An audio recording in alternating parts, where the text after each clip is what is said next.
enamorada.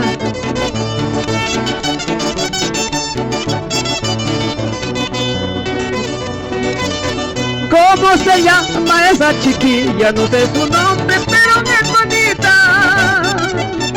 En las mañanas regan las flores y yo suspiro por sus amores, y yo suspiro por sus amores. Yo le pregunto enamorado si su cariño se ha conquistado. Ella me dijo un poco sonriente, soy muy chiquilla, no sé de amores, soy muy chiquilla, no sé de amores. JJ, ese es su estilo sin duda alguna. Por Huancavelica y Ayacucho, Cusco, Puno.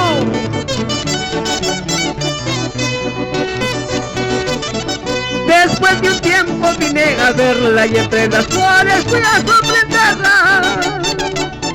Luego me dijo te esperé mucho y hasta pensé que nunca volverías, y hasta pensé que nunca volverías.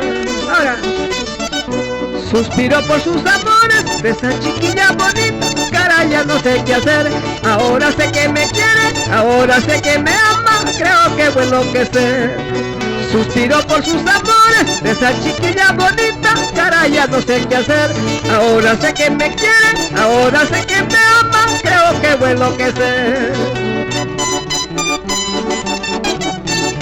Cholo Cordillerano, Santiago García, Guillermo Liñán y Mudanzas Liñán para todo el Perú. El solitario Ayamblino está de vuelta, libre, sin ataduras a nadie.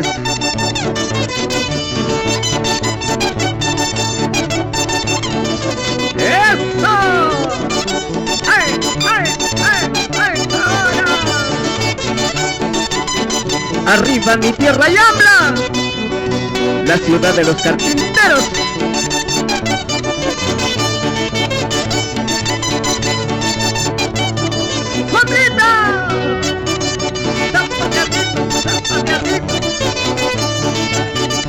Estas futuras de Huamachuco, pa' allá, pa' acá, pa' allá, pa' acá. Esas chelitas arriba.